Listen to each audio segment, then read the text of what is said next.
وأتباعه وأزواجه وذرياته وأهل بيته وعلى من تبعهم بإحسان ودعا بدعوتهم واستنى بسنتهم واهتدى بهديهم واقتفى على آثارهم إلى يوم الدين.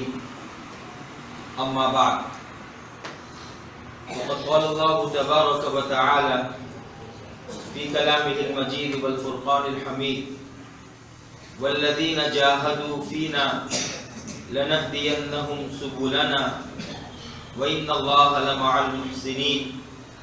صدق اللہ العظیم. گرامی قدر علماء کرام اور اس مدرسے کے ناظرین اور ہمارے اصدقاء و رفقاء اور طلباء اعزاز، اللہ تبارک و تعالیٰ کا شکر ادا کرتا ہوں اور اپنی سعادت سمجھتا ہوں کہ اللہ تعالیٰ نے مجھے اس ادارے کی زیارت کا شرف بخشا. الحمدللہ آپ کی تعلیم اور تربیت اور آپ کی استعداد اور تیاری کے متعلق جو آپ کے نشاطات ہیں اور آپ کی ایکٹیویٹیز ہے اور اس کے تعلق سے آپ کے طموحات اور جو اشواق ہیں اس کو دیکھنے کا، جانچنے کا، پرکھنے کا اور قریب سے محسوس کرنے کا موقع ملا. اس ادارے کے لیے، اس جامعہ کے لیے سب سے بڑی خوشی کی بات ہے اور مسرت کی بات ہے کہ اللہ تعالیٰ نے اس ادارے کو ہر شعبے کے لحاظ سے ایسے افراد اور ایسے اشخاص اور ایسی شخصیات عنایت فرمائی جو اپنے اپنے شعبے کو بحسن و خوبی نبھا رہے ہیں اور اس کو پروان چڑھانے میں لگے ہوئے ہیں. اور یہ پورا کارواں ہے. اللہ تعالیٰ اس کارواں علم و ادب کی حفاظت فرمائے اور اس ادارے کو چشم بد سے محفوظ فرمائے. الحمدللہ اساتذہ کی جو محنتیں ہیں اور اساتذہ کا جو شوق ہے اور ان کی جو سرگرمیاں ہیں اس کا اثر طلباء کی نگاہوں میں محسوس ہو رہا ہے اور طلباء کی ایکٹیویٹیز میں محسوس ہو رہا ہے. ہر طالب علم آگے بڑھنے کا حوصلہ رکھتا ہے. ہر طالب علم گزشتہ کل گفتگو ہوئی طلباء سے، ماشاءاللہ طلباء بڑھ چڑھ کر جواب دے رہے ہیں. مجھے کئی جگہ پر جانے کا اتفاق ہوا، تدریب کے لیے بھی اور جو ہے امتحانات کے لیے بھی. الحمدللہ میں نے اس ادارے کو بہت اچھا ادارہ محسوس کیا. اور دوسری بات یہ ہے کہ ابھی اس ادارے کے اندر اس لجنۃ الانجلیزیہ یا جس کو کہتے ہیں انگریزی انجمن کا آغاز کیا گیا. اتنے کم مدت میں اور اتنے کم وقفے میں طلباء اس قابل ہو گئے کہ اسٹیج پر کھڑے ہو جائیں اور وہ اپنے معافی ضمیر کو یا کم از کم اپنی رٹی ہوئی تقریر کو اسٹیج پر کھڑے ہو کر انگریزی لب و لہجے میں جو ہے اپنے اساتذہ کے سامنے اور اپنے اصدقاء و رفقاء کے سامنے اپنے تقاریر کو پیش کریں. یہ بہت خوش آئین بات ہے.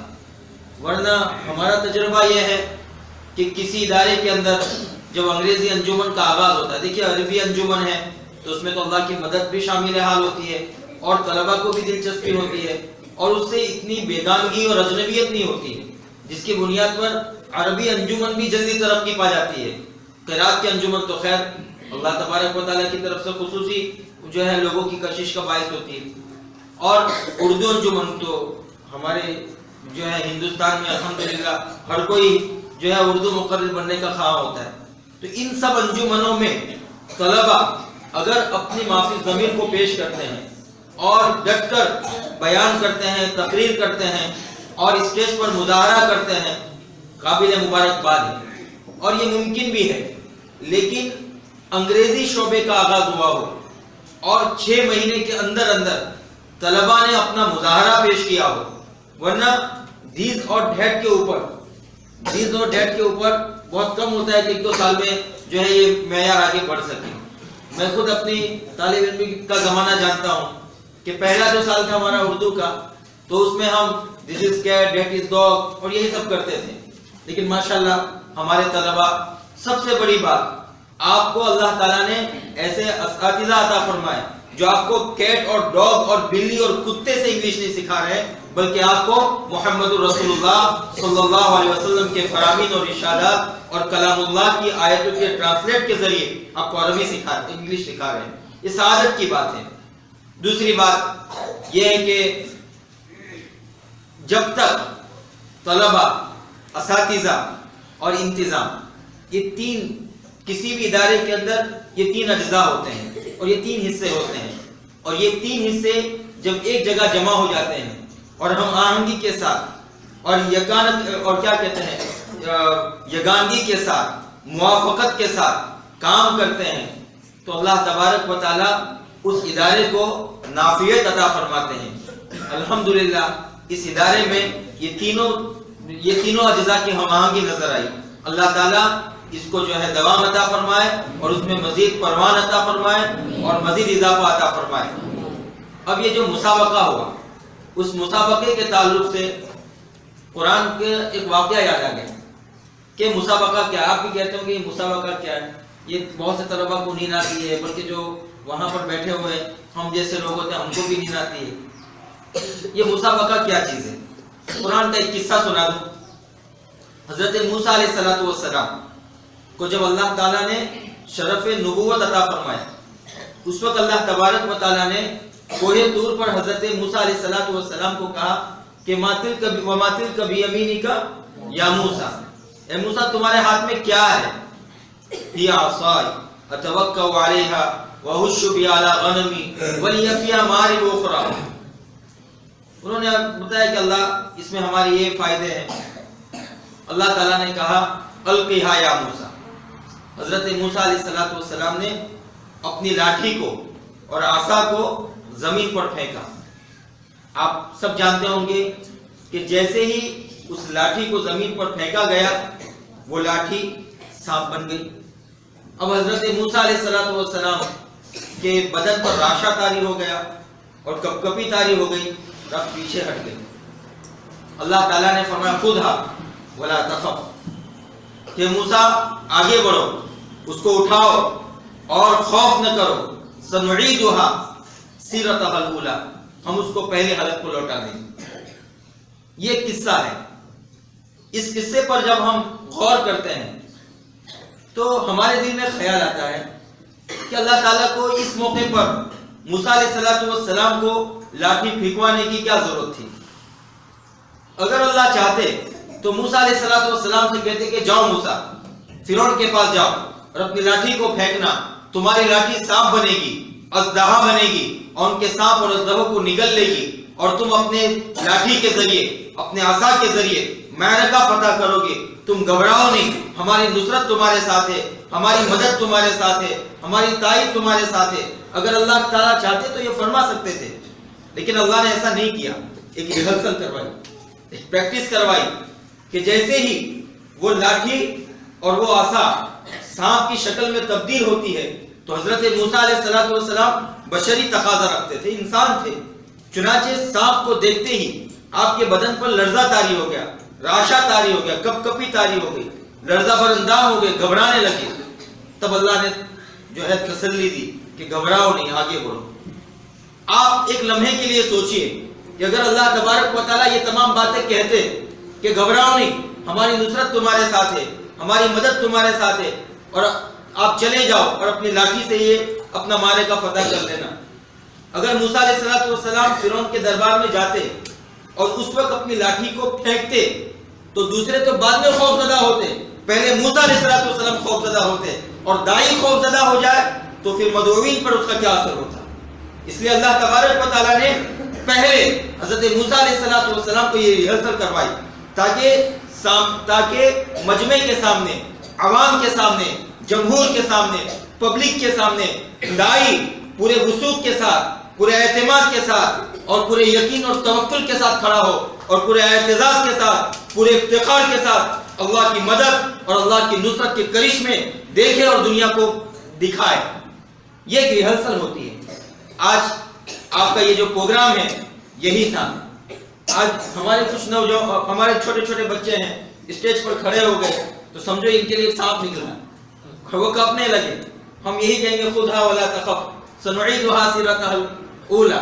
اللہ تعالیٰ اس کو آپ کے لیے روز مرہ کی عادت بنا دے گا. ایک دن وہ آئے گا کہ انشاءاللہ آپ اس ملک کی پارلیمنٹوں میں، اسمبلیوں میں، ایوانوں میں کھڑے ہو کر مسلمانوں کے حقوق اور اسلام کے تحفظات اور شعائر کی جو ہے پہچان کرا سکیں گے، اس کا تعارف کرا سکیں گے، اور اسلامی حقوق کے سلسلے میں آپ برسر پیکار اور سیف اللہ اور خالد بن ولید بن سکیں گے انشاءاللہ. اسی دریا سے اٹھتی ہے وہ موجے تند جولا بھی، یہ علامہ اقبال کا شعر ہے. اسی دریا سے اٹھتی ہے وہ موجے تند جولا بھی، نہنگوں کے نشے من جس سے ہوتے ہیں تہو بالا. بس اللہ تعالیٰ سے دعا کرتا ہوں کہ اللہ تعالیٰ ہمارے ان بچوں میں جو اللہ نے جذبہ جگایا ہے، اس جذبے کو مزید پروان بخشے، طاقت عطا فرمائے، تقویت بخشے، اور اس کو جو ہے اس ادارے کو اور اس ادارے میں کام کرنے والوں کو، اس کے منتظمین کو، ان کے خادمین کو اللہ تعالیٰ قبول فرمائے. اور ہماری یہ جو مجلس ہوئی اللہ تعالیٰ ہم سب کو قبول فرمائے.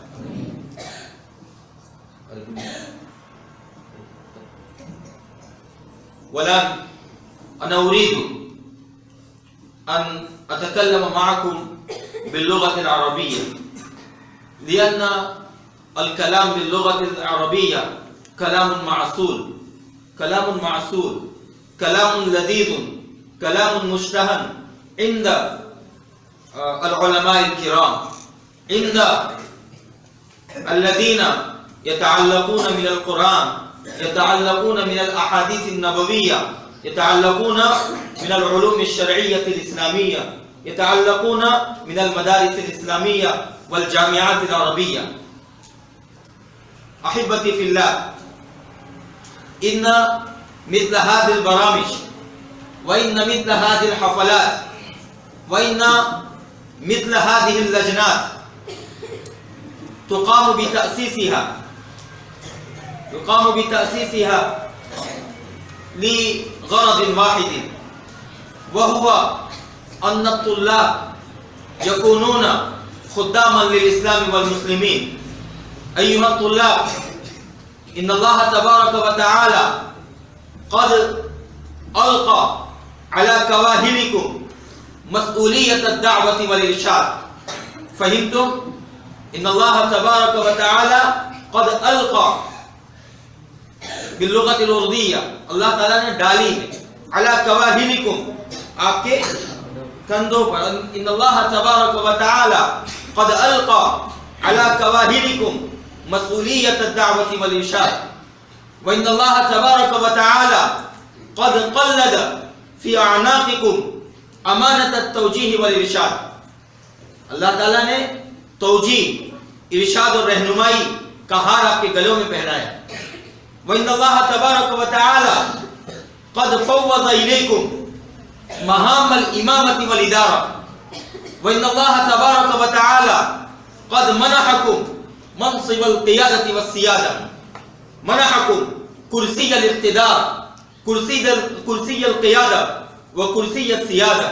وَذَلِكَ مَا خَاطَبَ بِهِ اللَّهُ عَزَّ وَجَلَّ فِي كَلَامِهِ الْمَجِيدِ وَالْفُرْقَانِ الْحَمِيدِ: كُنتُمْ خیر امت اخرجت للناس تأمرون بالمعروف وتنهون عن المنکر وتؤمنون بالله. احبتی فی اللہ، ان هذه الوظیفہ لیست حلما من الاحلام، وليست وهما من الاوهام، وليست ترنیمة الاطفال، وليست انشودة الشباب، بل انها حقیقت حیۃ شاخصۃ المسلمون مکلفون بها والعلماء خاصة مسئولون عنها ومکلفون بها في كل زمان وفي كل مكان وفي كل ولایات وفي كل بلاد وفي كل اقطار من الاقطار. احبتی فی اللہ، وقد تتجلى هذه الحقيقة في دعاء النبي الكريم صلى الله عليه وسلم اللهم إن تهلك هذه العصابة لن تعبد أبدا. إن هذه الأمة مسؤوليتها إعلاء كلمة الله. إن هذه الأمة مسؤوليتها رفع راية التوحيد، رفع حضارة الإسلام وتمثيل حضارة القرآن وثقافة القرآن في مشارق الأرض ومغاربها. أيها الطلاب، أنتم ورثة الأنبياء، أنتم تدعون نحن ضيوف الرسول الكريم صلى الله عليه وسلم، أنتم تقولون نحن ورثة العلوم النبوية الشريفة. فمسؤوليتكم ووظيفتكم وواجبكم انقاذ بشریت الجماعہ، پوری انسانیت کو بچانا، اس کی حفاظت کرنا. انقاذ البشریت جماعہ. ومسؤوليتكم تجديد سفينة البشرية على ساحل الأمن والسلام. أنا الكلام قد يكون طويلا وأصدقاؤنا هم يبتسمون ويضحكون وهم يقولون بين ما في نفسك ولا حرج. أنت تقول بالفرح والسرور، ولكن كثير من الناس ينظرون إلينا بنظر فيه التعجب والاستغراب وفيه الاعتراض والإشكال. الله يرحمنا. نعم، 5 دقائق.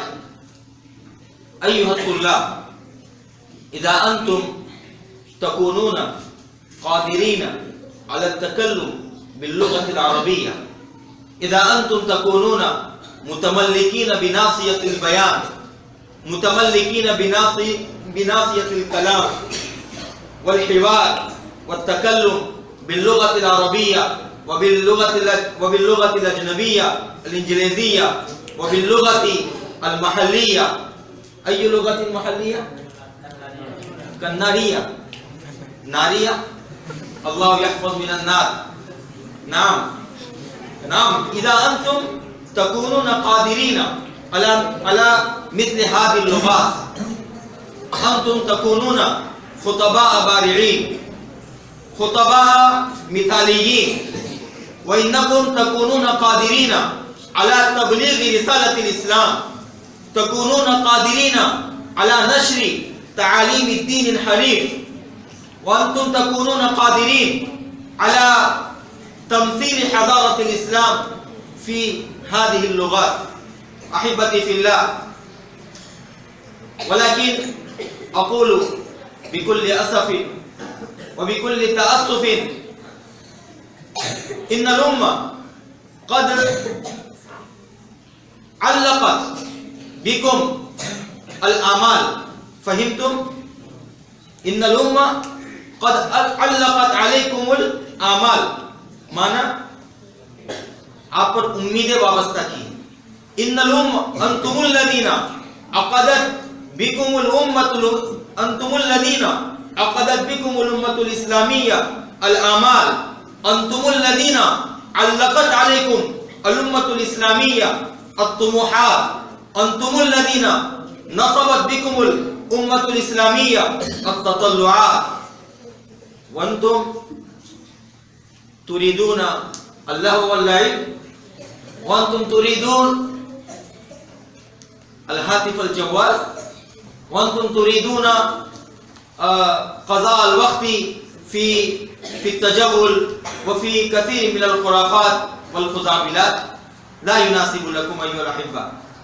فلا بد لكم أن تهبوا من رقدتكم، ولا بد لكم أن تنتبهوا من غفلتكم، ولا بد لكم أن تستيقظوا من نومكم وسباتكم، ولا بد لكم أن ترجعوا إلى أساتذتكم، ولا بد لكم أن تتأدبوا مع أساتذتكم. إذا كان بقدر ما يكون الأدب في قلوبكم، اسمعوا مني واكتبوا عني واستجلوا عني على لوحات قلوبكم وعلى لوحات اذهانكم بقدر ما يكون الشوق، یعنی جتنا شوق ہوگا، بقدر ما يكون التأدب في قلوبكم، بقدر ما يكون الاحترام والتبجيل والتعظيم نحو الأساتذة نحو المدرسة ومتعلقات المدرسة بقدر ما يكون الشوق والطلب والأدب في قلوبكم يؤيدكم الله ينصركم الله يحالفكم ويوافقكم النصر والتأييد من الله عز وجل من فوق سبع سماوات والله عز وجل يجعلكم خداما للإسلام والمسلمين. أكتفي بهذه الكلمات وأشكر جميع الحاضرين والأساتذة ومنتظمي هذه المدرسة لأنكم تحملتم المشقة الكثير وإنكم تجشمتم المصيبة لسماع هذا الطالب فجزاكم الله. السلام عليكم ورحمة الله. شكرا.